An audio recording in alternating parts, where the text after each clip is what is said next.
Hello friends, आपका स्वागत है मेरे चैनल पे। तो जैसे कि आप सभी का गेट का रिज़ल्ट आ गया है, तो उसके बाद से आपके मन में डाउट है कि आपका जो भी रैंक आई है उससे आपका पीएचडी में एडमिशन कैसे होगा, या आपको किस आईआईटी में अप्लाई करना चाहिए कि आपकी रैंक के हिसाब से आपका एडमिशन हो जाए।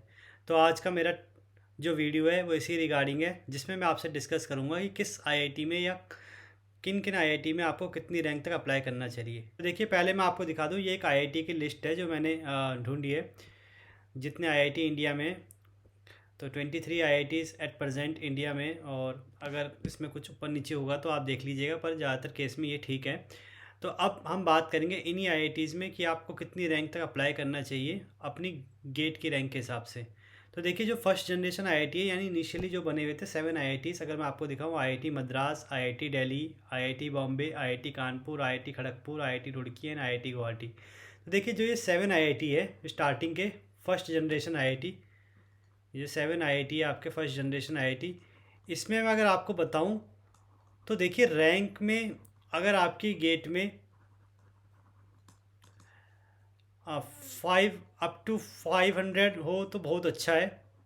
मतलब आपका इजीली सबसे कॉल आ जाएगा और आपके होने के चांसेस भी बहुत अच्छे हैं। पर अगर आपके 500 से 1000 के बीच में भी है तो भी आप अप्लाई कर सकते हैं, और आपके चांसेस हैं कि आपको मतलब किसी में कॉल आ जाए और किसी में कॉल नहीं आए। तो मतलब कहने का मतलब है कि मतलब एग्जैक्ट तो नहीं बोल सकते कि आईआईटी दिल्ली वाले कितने रैंक पे लेंगे या आईआईटी बॉम्बे वाले कितने रैंक पे लेंगे, पर मैं ये कह सकता हूँ आपको, अगर आपकी 1000 तक रैंक है तो आपके चांसेस है कि कोई ना कोई 7 आईआईटीज़ में आपको बुला लेगा। और अगर मेन में बात करूँ तो आईआईटी मद्रास में ज़्यादातर मतलब हायर रैंक में भी बुलाया जाता है, यानी अगर आपकी 1000 तक रैंक है तो भी आपको शायद इंटरव्यू देने का मौका मिले और आपके सिलेक्शन होने के चांसेस भी हैं।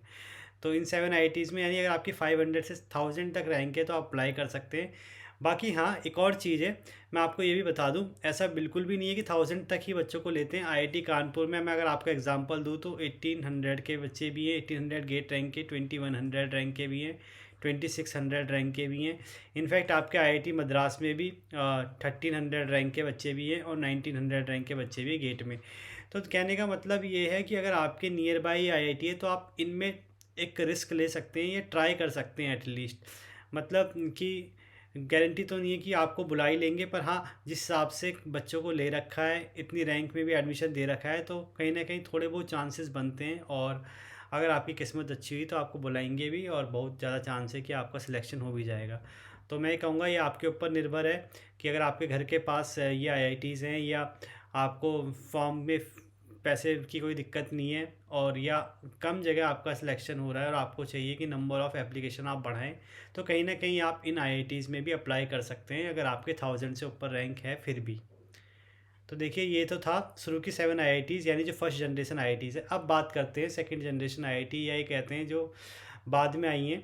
जैसे आपका आईआईटी हैदराबाद हो गया, आईआईटी धनबाद हो गया, IIT Indore, IIT Varanasi, IIT Ropar, IIT Gandhinagar, IIT Bhubaneswar, और मैं इसको ले लेता हूँ 20 तक।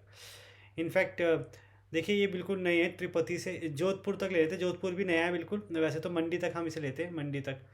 तो अगर आपको मैं बात करूँ आईआईटी हैदराबाद से आईआईटी मंडी तक, तो आईआईटी हैदराबाद से आईआईटी मंडी में अगर मैं आपको बोलूँ, अगर आपकी गेट रैंक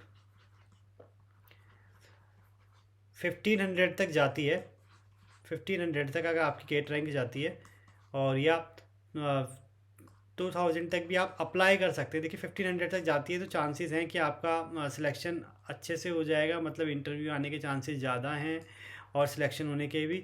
पर जैसे मैंने आपको ऊपर बताया था कि 500 से 1000 वाले भी अच्छे से अप्लाई करें और उनके भी चांसेस हैं इंटरव्यू में कॉल आने के। वैसे ही आप 1500 से 2000 वाले इन आईआईटी में अप्लाई करें जो मैंने आपको बताई, यानी IIT Hyderabad, IIT Dhanbad, IIT Indore, IIT Varanasi, IIT Ropar, IIT Patna, IIT Gandhinagar, IIT Bhubaneswar, IIT Mandi. अब बात करते हैं लास्ट आईआईटीज़ की, जो बिल्कुल थर्ड जनरेशन आईआईटी है, ये कह सकते हैं बिल्कुल नई आईआईटीज़ हैं।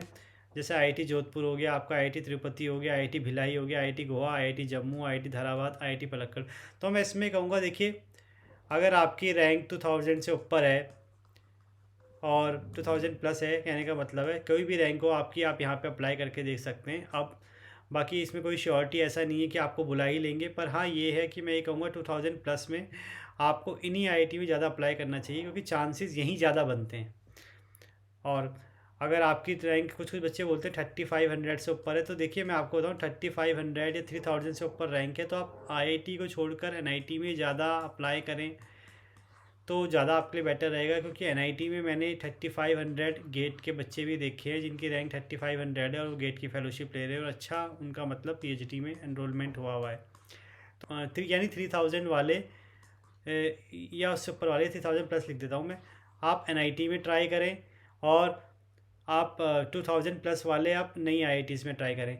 बाकी देखो, अब एक और चीज़ मैं आपको यहाँ पे ऐड करना चाहूँगा, अगर मैं बोलूँ आपको कि इसमें भी दो तीन चीज़ें। एक तो ये कि अगर आपकी जो नियर बाय आईआईटी है उसमें तो आप अप्लाई कर ही लीजिएगा, क्योंकि इंटरव्यू क्या पता आपके इस बार भी ऑफलाइन हो सारे, क्योंकि कोरोना के बाद इंटरव्यू ऑफलाइन हो गए।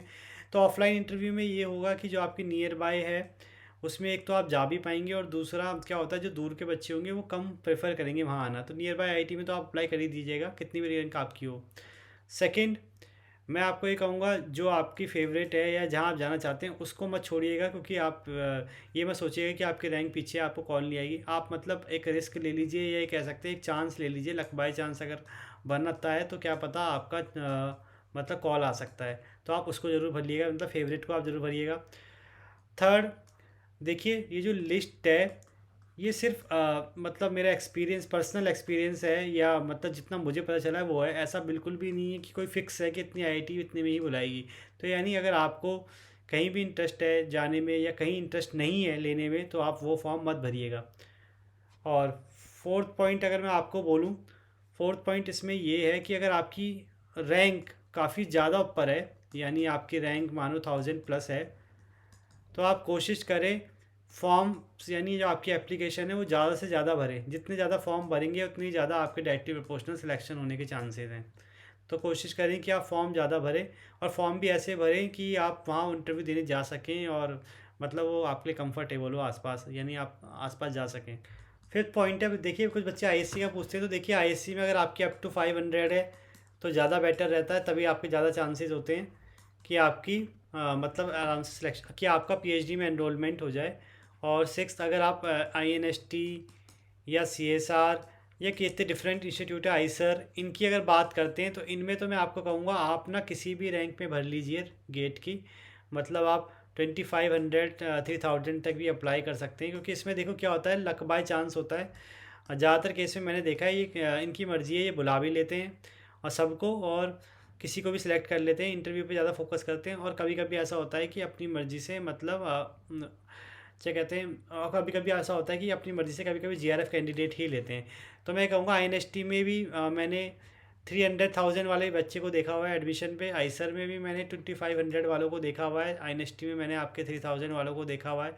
सीएसआर का मुझे आइडिया नहीं है, उसमें मैंने मतलब ऐसे गेट के ज़्यादा कैंडिडेट देखे नहीं है, तो सीएसआर में मैं कहूँगा आप भर लीजिए बस फॉर्म अपनी तसल्ली के लिए, और अगर नंबर आ जाता है तो अच्छी बात है। तो ये तो ये कुछ लिस्ट है। अब लास्ट में अगर आपको कुछ सलाह देना चाहूँ, एक डाउट आपका ये भी है कि आपको रिसर्च प्रपोजल बनाना है या नहीं, या एसओपी आपको बनाना है। तो मैं कहूँगा देखिए इंडिया में एडमिशन के लिए, इंडिया में अगर आप अप्लाई कर रहे हैं तो इसकी कोई ज़रूरत नहीं है, मतलब कहने का मतलब है नॉट इम्पॉर्टेंट है, इम्पॉर्टेंट नहीं है, बन जाता है तो भी ठीक, नहीं बनता है तो भी ठीक। और या अगर आपने नहीं बनाया तो हर जगह आप एन डाल के भी छोड़ सकते हैं, एन मतलब होता है नॉट अप्लाइड, तो आप नॉट अप्लाइड करके डाल लिख सकते हैं वहाँ पे। और ये मैं उनके लिए भी बता रहा हूँ, जैसे कहीं कहीं बच्चे अभी जो फॉर्म भर रहे हैं जैसे आईआईटी दिल्ली का या डिफरेंट आईआईटी का, तो कहीं कहीं जगह उनसे रिसर्च के बारे में पूछा जा रहा है, तो जहाँ पे भी उनको कोई भी आइडिया नहीं, मैं वहाँ पे आपको यही कहूँगा आप फॉर्म पे एन ही लिखें। तो ये भी एक आपका डाउट था कि आपको क्या लिखना है रिसर्च प्रपोजल में, एसओपी में, अगर आपके पास नहीं है या आपके पास प्रीवियस रिसर्च एक्सपीरियंस नहीं है या थीसिस नहीं है या थीसिस का टाइटल नहीं है, तो देखिए वहाँ पे आप एन डाल दीजिए। और ये मेरा पर्सनल एक्सपीरियंस है, इससे कोई दिक्कत नहीं आती है। मैं आपको बताऊँ आईआईटी मद्रास के फॉर्म पे भी एसओपी या रिसर्च के बारे में मांगा हुआ था और मैंने कुछ नहीं करा था, सिर्फ एन डाला था और मेरा इंटरव्यू भी आया था और मैं सिलेक्ट भी हुआ था। तो ऐसे कोई दिक्कत नहीं होती है, इनफैक्ट आईआईटी गांधीनगर में भी यही सेम केस है। तो मैं आपको यही कहूँगा कि इतनी दिक्कत होती नहीं है, आप कोशिश करें, या तो आप कोई भी ऐसा ही एसओपी या रिसर्च प्रपोजल बना लें जो भी आपको समझ नहीं आता है, जितनी आपकी नॉलेज है। और नहीं आता तो आप मुझे मेल कर सकते हैं, मैं आपको सेंड कर दूंगा, या डिस्क्रिप्शन बॉक्स में भी आपको लिंक मिल जाएगा। या आपको मैं कहूँगा लास्ट, अगर आप पे कोई ऑप्शन नहीं है तो आप एन ही लिख दें। बाकी आई थिंक मैंने अब आपके सारे डाउट क्लियर कर दिए होंगे। इसके बावजूद कोई भी डाउट आपको है तो आप मुझे मेल कर सकते हैं। ये मेल आईडी मेरी है pardeep9210@gmail.com,